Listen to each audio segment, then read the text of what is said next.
بسم اللہ الرحمن الرحیم۔ ہزاروں برس پہلے ایک ظالم بادشاہ تھا جس کا نام نمرود تھا، اور اس نے خدائی کا دعویٰ کر رکھا تھا اور خود کو خدا کہتا تھا۔ اللہ نے حضرت ابراہیم علیہ السلام کو نمرود کی طرف نبی بنا کر بھیجا۔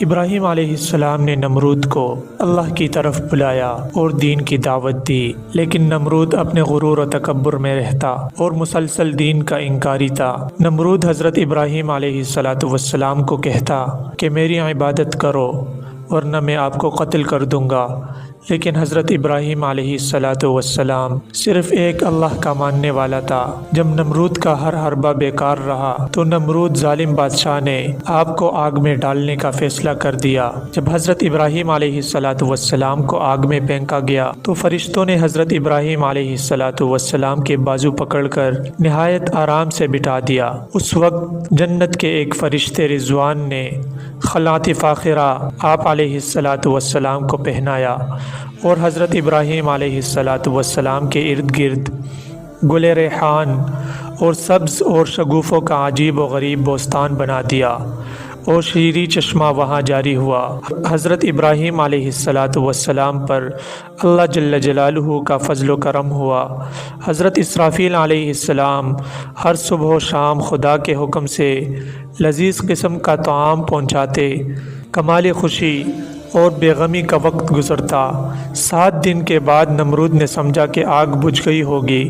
اونچے محل پر چڑھ کر روزانہ نمرود دیکھتا تھا اور حضرت ابراہیم علیہ السلام کے زندہ رہنے سے خوف کرتا تھا کہ اگر یہ اپنے خدا کی مدد سے زندہ نکلا تو مجھ پر اور ملک پر آفت پڑے گی، اور کبھی اپنے دل کا یہ ڈر اپنے ساتھیوں سے بیان کرتا تو وہ تسلی دیتے کہ اس آگ میں سنگ خارا بھی اگر ڈال دیا جائے تو وہ بھی پگھل جائے گا۔ ایک دن نمرود نے بڑے غور سے اپنے محل سے دیکھا کہ حضرت ابراہیم علیہ السلام کے ارد گرد عمدہ باغات ہیں اور میٹھے چشمے ہیں۔ نمرود نہایت حیران ہوا، اضطراب اور پریشانی سے سرگرداں ہوا اور کہا، اے ابراہیم، تجھ پر ایسی آگ کو کس نے گلزار کیا؟ حضرت ابراہیم علیہ السلام نے جواب دیا کہ میرے پروردگار کا یہ ادنا اثر ہے۔ نمرود نے بھی کہا کہ جس کی قدرت کا یہ ادنا اثر ہے، حقیقت میں وہ بڑا پروردگار ہے۔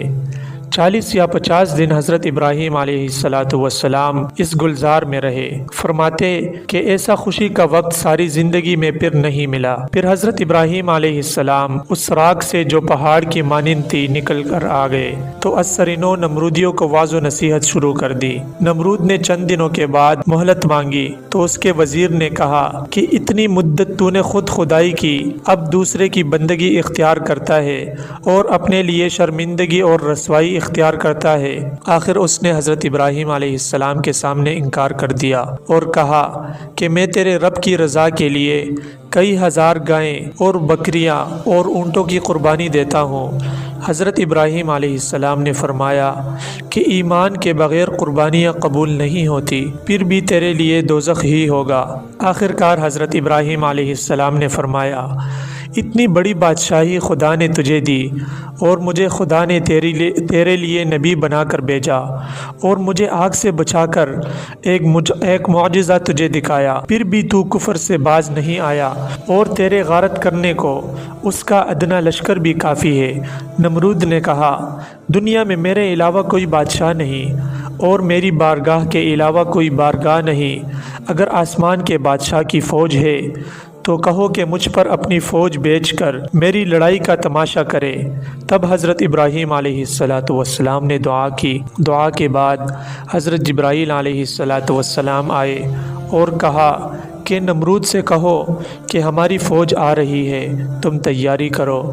حضرت ابراہیم علیہ السلام سے نمرود نے اعلان جنگ سن کر 3 دن کی مہلت مانگی، پھر لاکھوں کی فوج اکٹھی کی اور ایک میدان میں جمع کر دیا۔ چوتھے روز حضرت ابراہیم علیہ السلام اکیلے نمرود کی فوج کے سامنے گئے تو ان لوگوں نے کہا، ابراہیم علیہ السلام، آسمانی فوج کہاں ہے؟ فرمایا کہ پہنچ رہی ہے۔ اتنے میں مچھروں کی فوج نمودار ہوئی جس کی وجہ سے آفتاب کی روشنی چھپ گئی۔ نمرود نے اعلان کر دیا، اپنے فوجیوں کو نعرہ بجاؤ۔ لیکن مچھروں کی آواز لوگوں کے کانوں میں پہنچی تو لوگوں کے ہوش و حواس اڑ گئے۔ ہر چھوٹا بڑا ہیبت الہی سے ڈر گیا۔ ایک آدمی پر لاکھوں مچھر لپٹ گئے، ایک دم گوشت پوشت خون وغیرہ ختم کر دیا، خالی ہڈیوں کے ڈھانچے رہ گئے، آدمی جانور سب ختم کر دیے گئے۔ نمرود بھاگ کر اپنے محل میں اپنی عورت کے پاس جا بیٹھا۔ اتنے میں ایک لنگڑا مچھر آیا۔ نمرود نے اپنی عورت کو دکھا دیا کہ اس جانور نے لشکر کو تباہ کر دیا ہے۔ وہ مچھر اس کی ناک میں گھس گیا اور دماغ کو چاٹنا شروع کر دیا۔ نمرود ہتھوڑوں سے سر کو مارتا اور دیواروں سے سر کو ٹکراتا۔ 40 دن کے بعد اسی عذاب میں جہنم رسید ہوا۔